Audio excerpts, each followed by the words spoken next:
So welcome everybody. Welcome to the IoT+Network coffee break on machine learning. We've had a series of these online events. As you know, the IoT coffee break is our 1 hour coffee inspiration event that we will feature topics of either technology like today or specific industry solutions. So we had IoT plus coffee breaks on IoT in agriculture or in medical purposes, but we also focused on technology like sensor tech. And today we're here to talk about machine learning. And we have 3 experts with us who are going to share some insights into their use cases, which we're going to keep pretty brief, 10 minutes each roundabout. And then we'll have the opportunity to ask questions right after each session. And then we'll have a joint Q&A session at the end of it. So feel free to write down anything that comes to your mind. And after each of the sessions, we'll have a short opportunity to ask questions and get some additional insights, as well as in the end. As for me, my name is Cornelius Stiegler-Duwe. I'm a senior consultant and project manager at Team Neustar. We're one of the founding members of IoT+Network, and I'm your host today. I have the joy of leading you through the session. And if anything technical comes up, I'm very happy since we also have Jacqueline Russ with us. She's the technical lead. She also records the session, so we have it for YouTube later on. So be aware that this is a kind of a public space. If you prefer to keep your camera disabled from now on, you will be free to do so. But for a live conversation, we appreciate all the input that you may have. Also, you can use the chat, of course, but again, as you have a question at the end of the session, you can also just unmute yourself and just join us via audio and video. So we're very happy again to have this topic. We're here today with 3 of our members, Urban Energy, Lemberg Solutions, and Coderitter. As for the agenda, I'm going to give you a brief intro about the IoT+Network as such, and then we're going to have the 3 talks each session. The first headed by Norman Spangenberg of Urban Energy, talking about the data intelligence and machine learning in virtual power plants, that is electricity and everything to do with it. Then as the second talk, we're going to have an insight into AWS, so cloud-based solutions for predictive maintenance by Volodymyr Andrushchak of Lemberg Solutions. And last but not least, industrial AI, predictive maintenance, and edge AI in industrial environments by René Gastmeier of Coderitter. So who is the IoT+Network? For everybody who doesn't know us yet, we're the network for IoT innovation in Europe. We pride ourselves in being one of the DE hubs also, which is an initiative by the BMWK, the Bundesministerium für Wirtschaft und Klimaschutz in Germany. And its goal is to foster cross-sector collaboration and the synergies between startups, companies, and research. That's why we have both bigger companies, such as Team Neustar, my employer, as also as startups and universities in our network. Why is IoT something that would need a network and where networking can really bring you forward?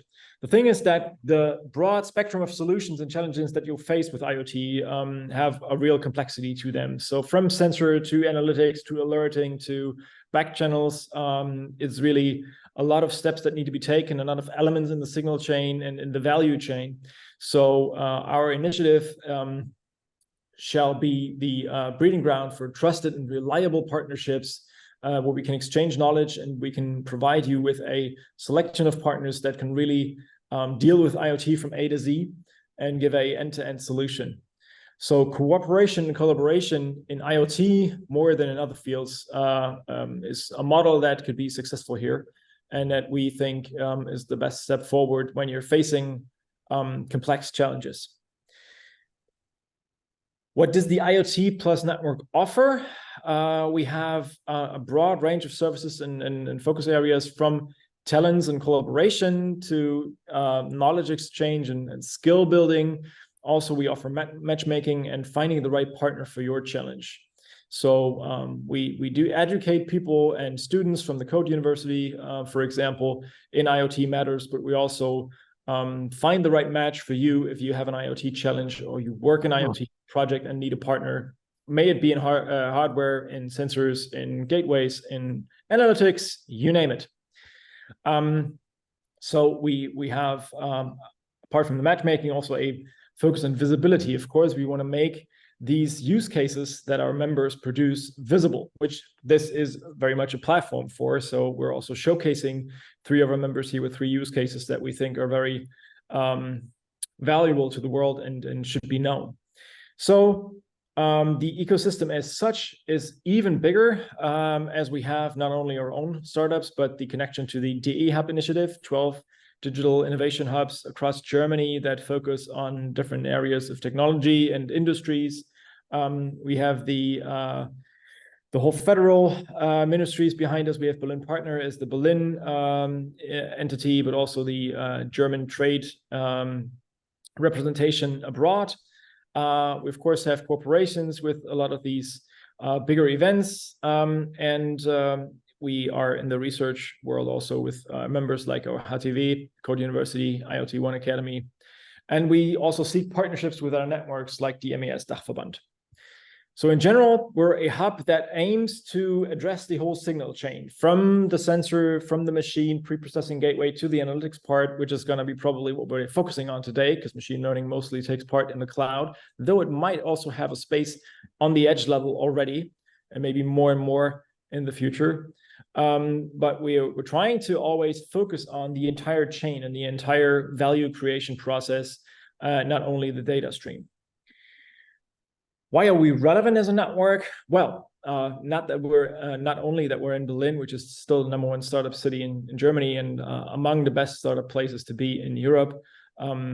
We're part of the DE Hub initiative, which I already mentioned, and we have the partnerships to also make your knowledge visible and enrichen your network professionally, so that through the services and activities that we do, that are not only aiming at IoT service partners, but also as companies who want to apply IoT, we just can broaden the range and we can broaden the visibility of the IoT cases that we have. So there is a new way to participate in the network other than becoming a member. We also introduced community member packages. So if you're interested in joining the community, but not sure whether you can join a Verein, which is the German legal entity form that we have, an eingetragener Verein, e.V., there's 3 packages that you can choose from, which will give you a different arrangement of services, matchmaking, and visibility. So there's a very low bar of to cross to get into touch with us and just profit from our services, profit from the network, and get to know people who can help you with your IoT challenges. So without any further ado, this was the end of the commercial break. If you want to know more, you can contact Heiko Müller, the member of the board, or myself, or you can also contact Jackie or Jonas, our network manager. You can find us through the website. You can find us through the individual emails. And so much for the intro. So without any further ado, I'd like to hand it over to Norman Spangenberg, team lead at Urban Energy. Please, Norman, if you can say a couple of words about yourself, what your company does, and then we're very eager to hear your case. Thank you very much. Yeah, I'm from Urban Energy, and I hope you can see my screen share.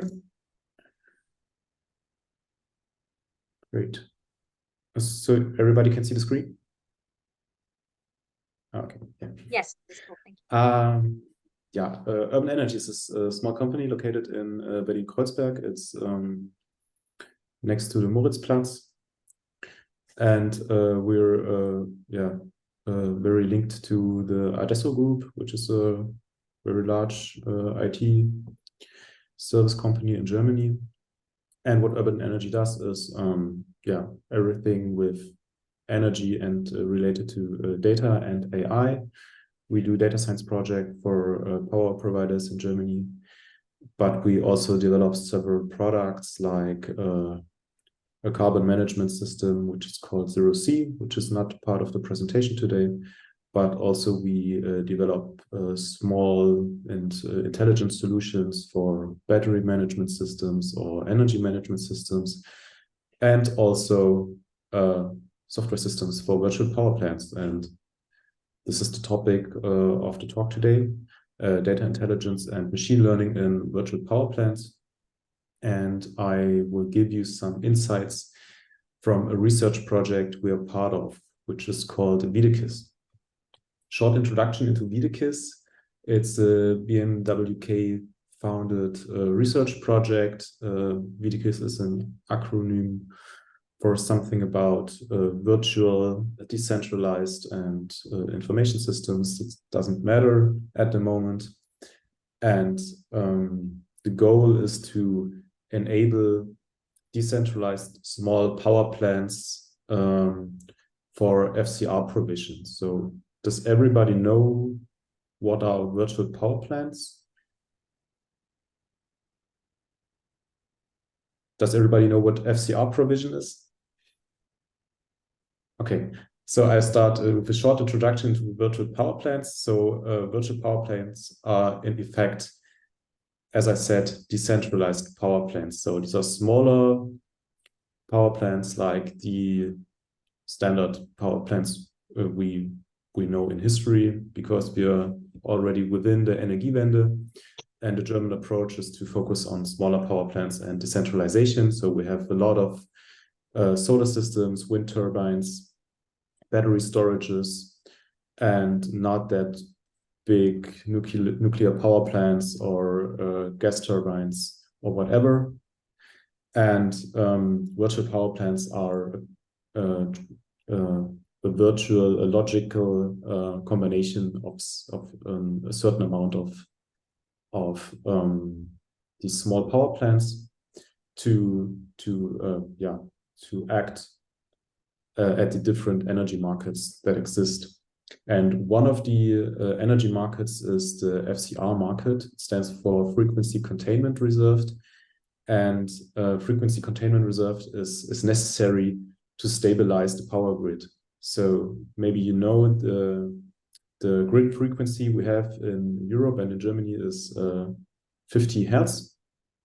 And we try to stabilize this grid frequency in a certain threshold around plus or minus 0.2 Hertz. And if there's a gap between power demand and power generation, this frequency can deviate from these 50 Hertz. And if there's a deviation, we have to act with FCR containment reserve. And if the frequency, the grid frequency is too high, the FCR reserve produces less energy, less power. And if the frequency is too low, the frequency reserve produces more power in the network, in the grid network. Okay, this is a short introduction to virtual power plants and FCR. The second thing about the VDKIS project is, okay, we include solar systems, wind turbines, hydropower plants, and battery storages. But the key characteristic of the project is that we focus on run-of-river hydropower plants, which are quite different than standard hydropower plants we imagine often. We imagine often these impoundment structures with its huge dams and walls, which are mostly located in the Alps or in other mountain regions in Germany. And these run-of-river hydropower plants are located on the river itself. They manage the river discharge of the water, and hence they don't have these large water reservoir, which we have in hydropower plants with dams and walls. And this is it's another construction type. But this is a key characteristic, but it doesn't affect our part in the research project I want to talk about, because the goal of our working package in this project is to develop a remote monitoring and control system for virtual power plants. And this remote system, this monitoring and control system, isn't dependent on a certain power plant type. So we can include every type there's in the grid network, in the energy market. And the goal is to develop this central component which manages all power plants and provides an outside connection to the power grid. And first, I want to talk about the overall architecture of the power plant. And here we can see 3 layers. And in the middle of this picture, we can see the light system. It's the German term for the remote control and monitoring system. And the light system is the key artifact of our project. And it has connection to the outside, to the transmission grid and to the transmission grid operator, in Germany called Übertragungsnetzbetreiber, who owns and operates the power grid, the high-frequency power grid in Germany. And on the other hand, there's an inside connection from the light system to each of the participants of the virtual power plants. This is a certain amount of small power plants, and each of these power plants has a hardware controller which monitors the status of each power plant and also monitors the grid frequency, and in certain intervals, or if there are certain events or new status information, the controller sends this information to the light system. And the next thing I will talk about is the goals and the tasks of the light system. And there's where AI and machine learning and this whole data comes into action. And we identified 4 tasks the light system has to accomplish. First, the market predictions. So we need to know what are future prices, what are future earning possibilities at each of the different energy markets. And of course, we need a power prediction of each power plant. So what we can produce, or what are the power capabilities, so what we are able to produce in the next 48 hours. Then there's an optimization task where we have to figure out the best setting of operational parameters and cost parameters in the entire virtual power plant and in each participant of the power plant. And then there's a need for event handling, because we have a bit of uncertainty. We have to manage unexpected events and have to react on these unexpected events. And based on these 4 tasks, we identified 3 building blocks, which focuses on 1 or 2 of the mentioned tasks. And let's start with the forecasting component. So we have 3 components: the monitoring component, which does the event handling. Then we have the forecasting component, which does the market predictions and power predictions. And then the optimization component, which does market optimization and the operations optimization.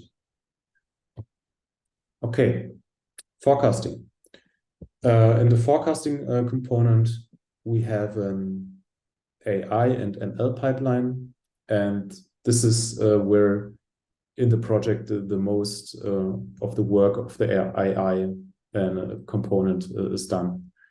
So we have this pipeline, which is based on 3 tasks. So we have weather data, a mathematical model for the power prediction, and then an inference component, which in effect generates new power predictions and power capability predictions if there is new incoming weather data. And Within the mathematical models, we have a certain set of algorithms. This is the choice of the algorithms is dependent on the data quality and the characteristics of the power plant. So if we have different power plants, we have different power plant types. We have different set of algorithms. In certain settings, we have classical random forest models, and in other asset types, like in the hydropower plants, we use time series forecasting models like the profit algorithm. Some people may know, which are more sophisticated time series procedures. The second building block I want to talk about is the optimization component. The output of this optimization component is a running schedule for each of the power plants and for the entire VPP itself. And this is necessary to inform the transmission grid operator which of the power plants produces how much power at which timestamp. And to get an optimal or the most efficient schedule for each power plant, we have to do 3 steps. The first step includes the selection and the technical constraints of each power plant.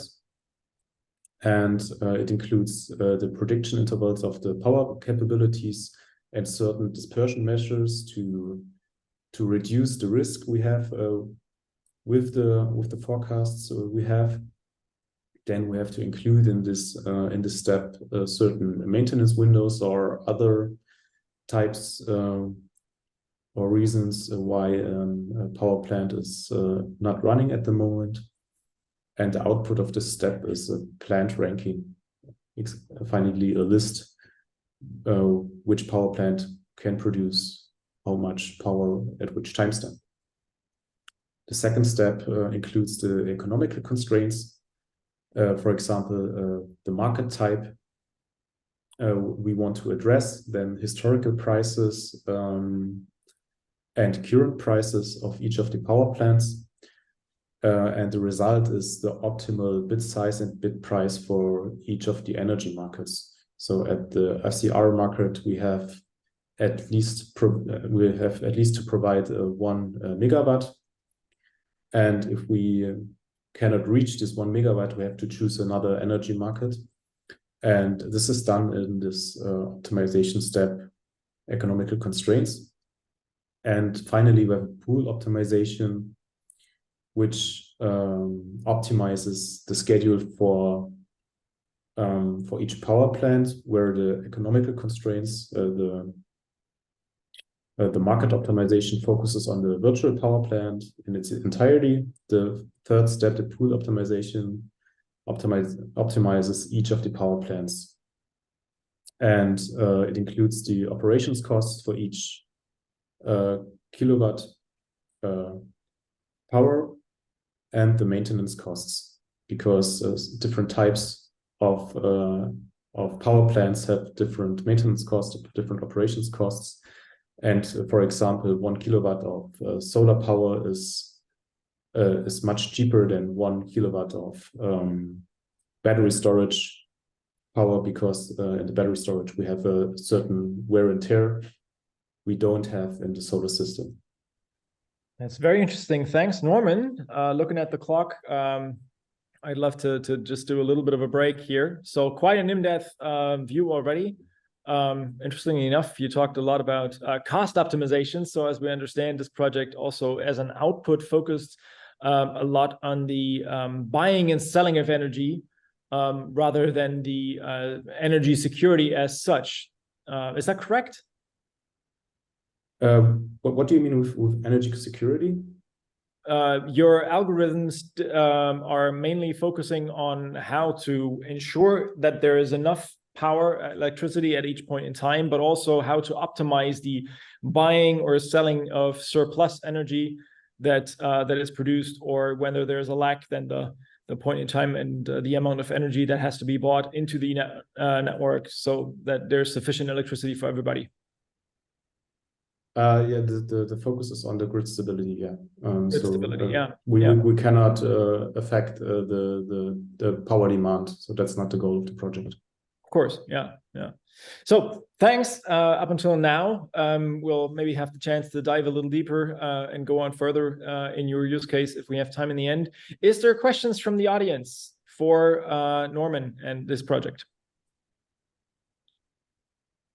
I have one small question. On slide number 8, you mentioned about input data for your time serial model, where you presented that weather data is input data, but you understand correctly, it's not only the weather information, yeah, for forecasting of power. It depends on you're right. It depends on the asset type. So if we have a solar system, it only depends, or it very much depends on the weather forecast for the next 48 hours, for example. But if we have a hydropower plant, it's not only about the weather data. It's also about the recent time series of the power production of the hydropower system. So and on the other hand, hydropower systems to forecast the hydropower plant, it's more important to focus on historical weather data, so on the weather of the last week and not of the forthcoming days. So it's very different for every asset type. Yeah, I understand. Yeah, because personally did similar thing, also like for market prediction of power consumption, and also we pay attention on weather, on different and other things like, for example, working day or holiday. For example, do we have Christmas, or it's a regular day, or do we have a big game in this city, and it influences on number of energy what we need. Yeah, but that's also focusing on trying to forecast the energy demand. Energy production, right? Yeah. Correct. Yeah. Great, and also a great handover. Volodymyr is our next speaker by Lemberg Solutions. He's the head of the data science team there, and he's going to take us into a use case for predictive maintenance that also involves cloud techniques. So some AWS based IoT for predictive maintenance using machine learning. Volodymyr, take it away. Yeah. Hi, I am Dr. Volodymyr Andrushchak, data science team lead in Lemberg Solutions.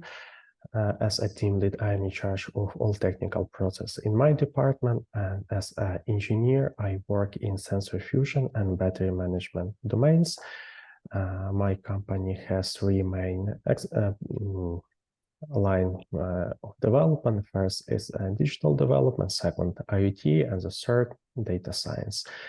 And in data science department, we are concentrated on agricultural domain, where we have a really interesting project for example, for animals, for horses, for pigs, and also we are concentrated, for example, for development interesting solution for predictive maintenance for wind turbines, where we have also own development approach for this domain. And in my presentation, I want to show you how to validate a data science project for predictive maintenance domain for wind turbines. Okay, and in my presentation, I want to compare 2 approaches. First approach is based on AWS Lookout for equipment, and it's a fully automated tool. And the second approach is a simple on development data science project that repeat all the same case. like in AWS Lookout for equipment. And in the end, we compare these two approaches based on accuracy, price, scalability, deployment, and risks. As you know, any data science project starts from data collection. And from my experience, there are two big risks in any data science project. First risk, when we spend a lot of time on data collection. Yeah, and the second risk, when we develop algorithm or model and we need 2, 3, 5, 7 iteration. And in the end, we have a question, do we still can work with this approach, with this algorithm, with this data? And often we can understand that, okay, we need to start to do data collection again.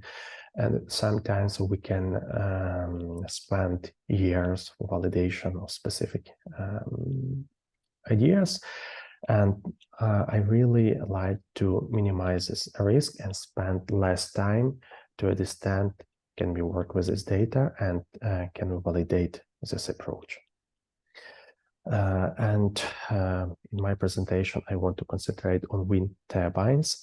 I know that we have a lot of years of information about specific wind turbines to predict, for example, specific anomalies or wrong behavior. And on the other hand, you can simulate this behavior, for example, in MATLAB, but also from my experience, I like to work with real data because you can develop a real solution for data that is collected from specific equipment, from specific manufacturer. And I can rely on this data and on my result of work. That's why my presentation is built on real wind turbine information, where we have information for 4 wind turbines with time observation nearly 7 years, where we have information about different parts of wind turbines. We have more than 100 input data for our model. Yeah, and based on this information, we can predict or say something what is wrong with wind turbine. It is an open source data set, and you can find the output information in this data set that we have 2 behavior of wind turbine, normal and abnormal. In data science, it means that we should do a binary classification just to say, do we work in normal regime of work or not? Let's move on to the first approach. So fortunately, AWS Lookout for equipment covers all necessary things according to the data science process, except data collection. In this case, we have all this data. Yeah, we just delete unnecessary rows of data where we have missing information. Another part of any data science project is a feature selection. But in this case, we skip this step because AWS Lookout for equipment has an embedded tool for detection which parameters, for example, temperature or specific part of wind turbines, more or less influence on correct prediction anomalies in wind turbines.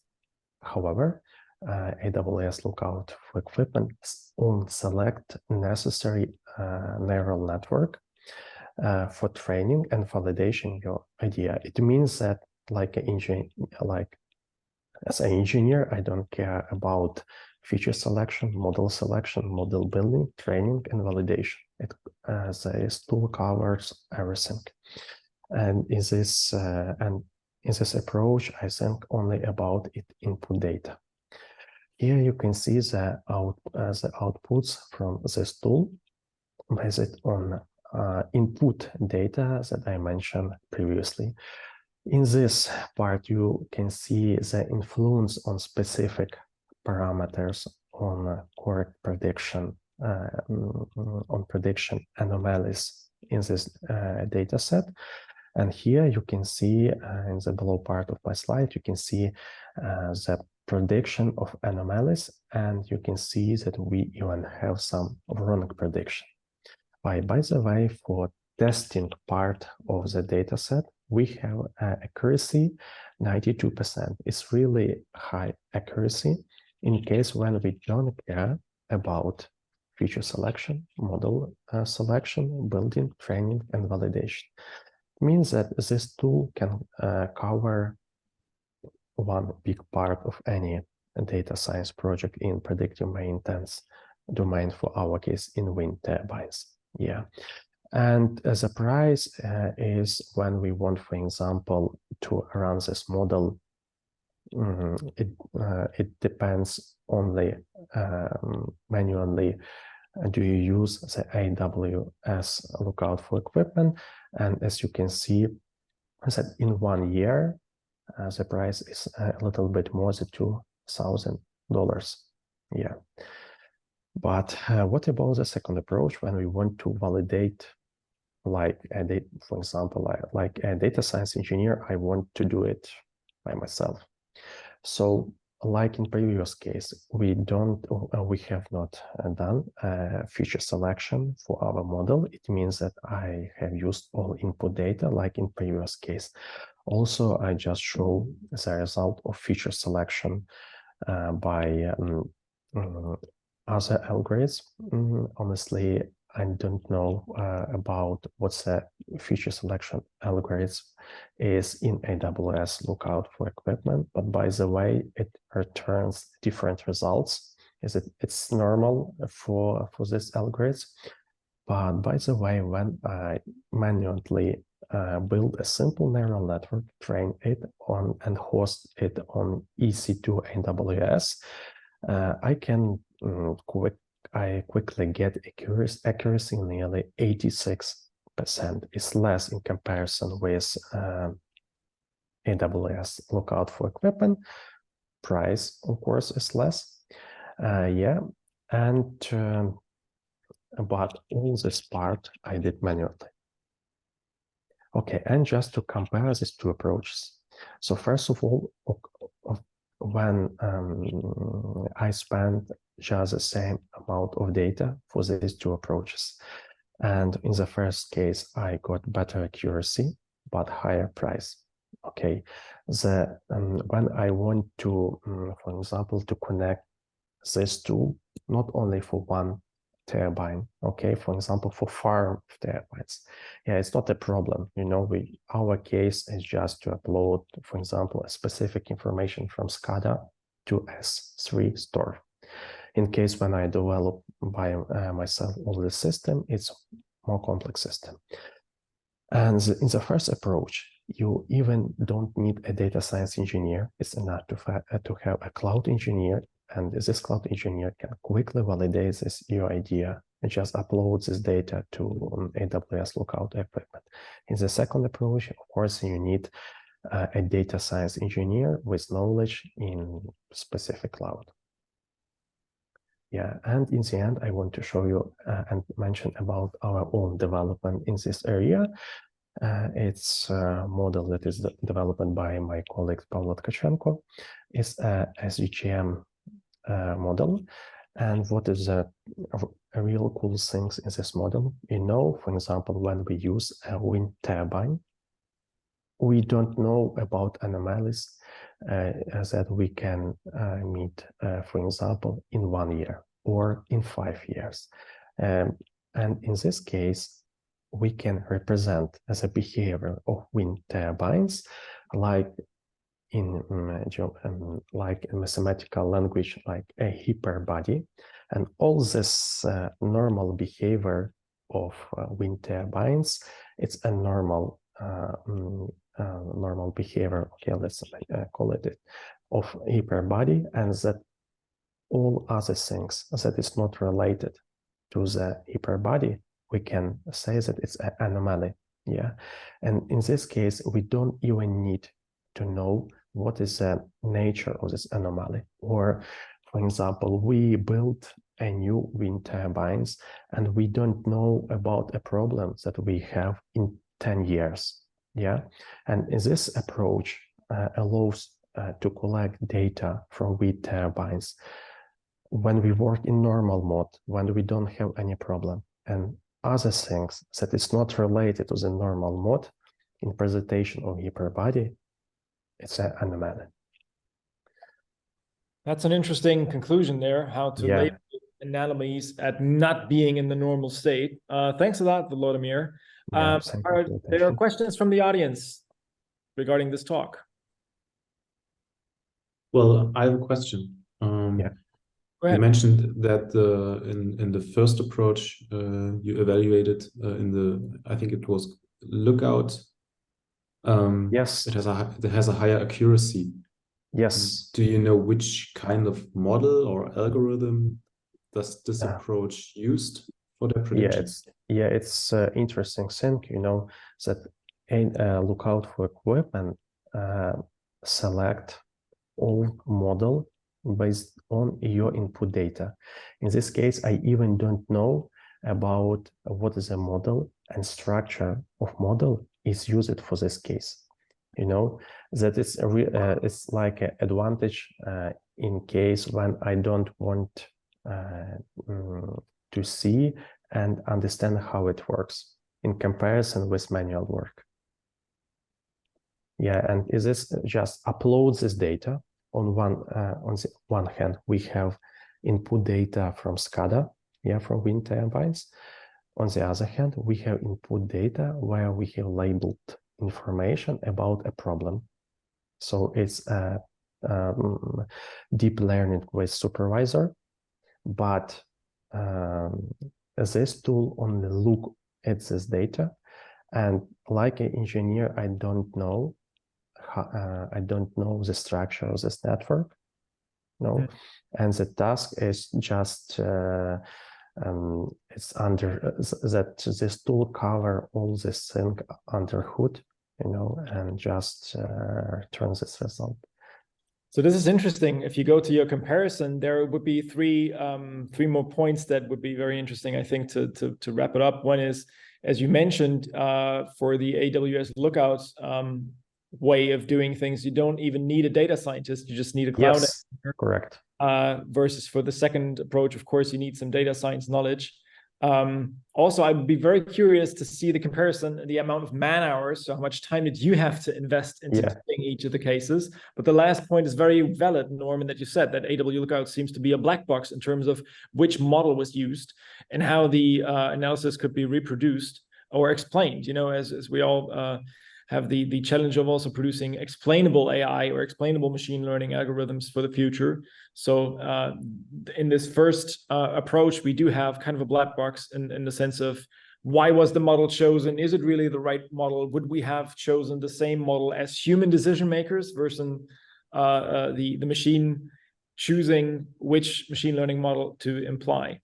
Thank you very much. Looking at the time again, time flies. We have one more talk that we want to cover today, and this is René Gastmeier's part on industrial AI and your case. René, take it away. Okay. So I have to start my presentation. So welcome. My name is René Gastmeier. I'm from the Coderitter. Ritter is a German for night, so it's code nights. And we are creating, let's say, predictive maintenance and edge AI, or edge AI solutions in general. So we are more focused on the edge instead of the cloud. And today I want to present a use case to you, which we solved. So this is a little bit of an overview. So we had this reflow oven. So it's being used for soldering PCBs, and the reflow oven is driven by a motor. Is it a motor in English? Yeah, so by a motor, and this motor is transporting the PCBs through the soldering, let's say, facilities or sections. And sometimes the motor is going out of function, and he's breaking, and if that happens, the whole production line has to be stopped, and the already started results have to be thrown away. So they have to start anew. And so we try to improve on that situation and detect when this motor is about to have a failure. And yeah. So we started because the motor is, so we hadn't any signals from the motor itself. So maybe there are signals, but we didn't matter. We chose our own sensors and we attached them to the motor. So it was temperature, voltage, current, and the frequency of the motor clock signal. And also we were bound to, I don't know, we are bound to a hardware that is not, which is an edge hardware. So I think it's coming on the next slide. And so we had to choose sensors which don't stress the hardware too much, that it is not able to handle the data load. Yeah, this is the hardware. So it's a hardware from one of the IoT+ members, Sensory. It's a RISC-V processor. It has like nine cores to work with, each core having a frequency of 400 megahertz, and it's quite capable one. So that's, but still it has only, let's say, it has a lot of megabyte RAM. So it's 4 megabyte for an embedded system, but it's of course still only very little. So it's not capable of running very big computations. Yeah, but in general, the advantage of using an edge-driven approach is that you don't have to send a huge amount of data around the network. So can be quite a lot. So for example, if you record vibration data from one sensor, it might be 5 gigabits of a gigabyte of data a day. So if you have, let's say, for example, 100 measurement points, you are at 50 gigabytes a day. So it's getting a lot real fast.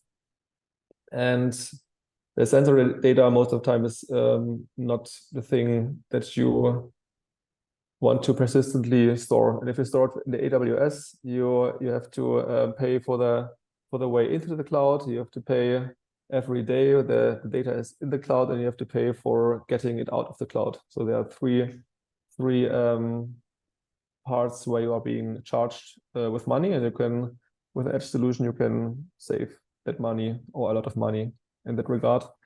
And yeah, and it's also so another advantage is that if you don't have to send all the data into the cloud, you don't have to worry about the data connection. So for example, one use case, or you might want to use a wireless network for data transfer. So this wireless network, it will be very fast overloaded with data and can't handle so much data. So if it's only the AI interpreted data which is coming out of it, it's much less and it's much more scalable for that part. So also scalability is a thing, because the sensor data, it has to be actively transported into the cloud. So some kind of hardware does have to do it. For example, a gateway, but a gateway only can handle so much data. So you are ending up with creating complex structures of this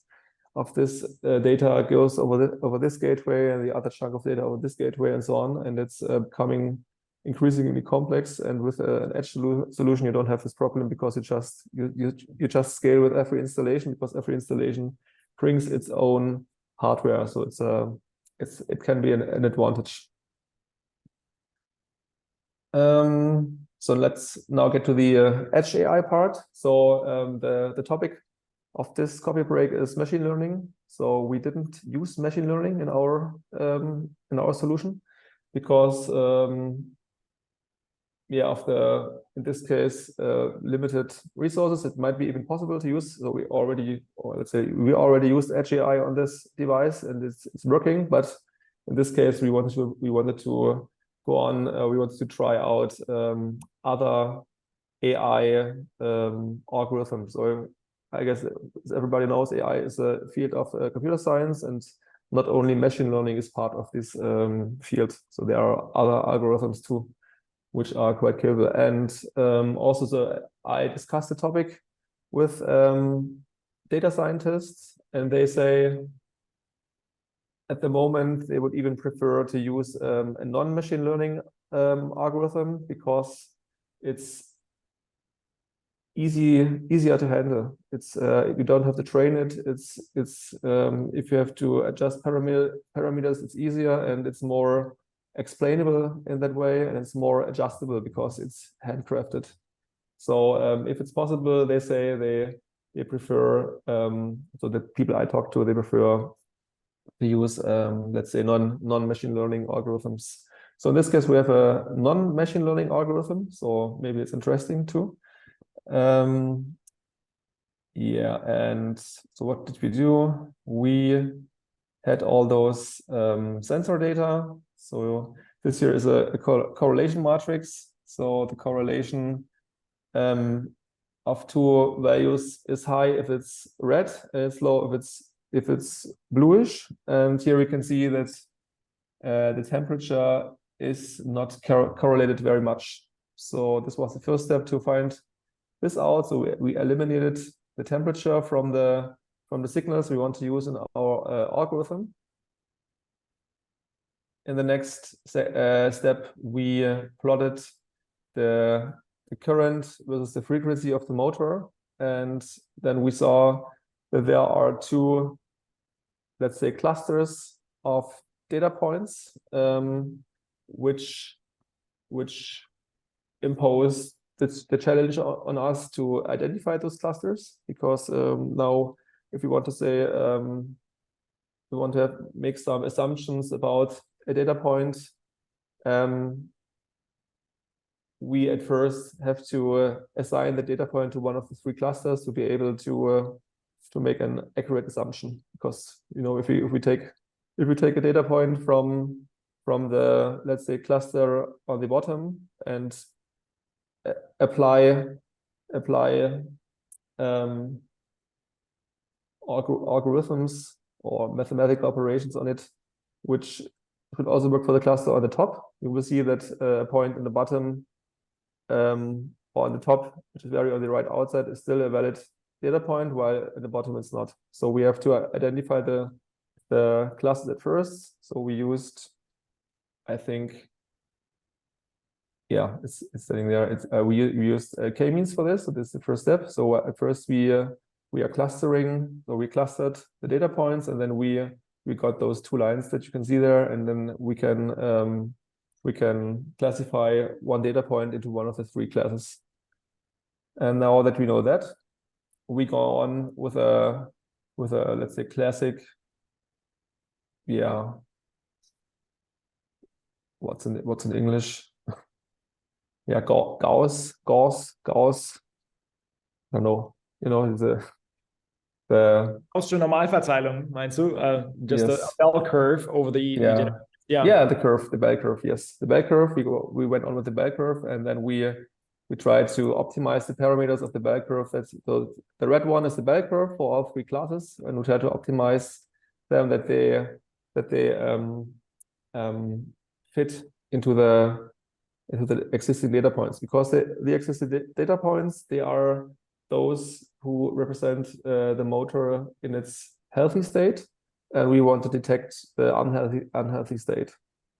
So we assume that if one of the data points is outside of this curve, we assume that something with its condition is becoming worse than it was before.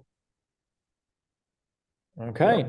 Thanks. That sounds like a nice wrap up. So thanks very much for the insight on how you, in a big data and in a sensor-driven use case for predictive maintenance, you chose not to use machine learning, but yes, solve the issue with, and this is not to sound in any way less valuable or so, but statistical methods and just regular math, so to say. And this is very much, of course, a discussion always. You know, the sustainability aspect of machine learning, the amount of data that you need, the amount of energy that you need to train models. If there's a simple math solution to the problem, why not use this also? Thanks a lot, René, for the insights. Is there questions for René and for this case?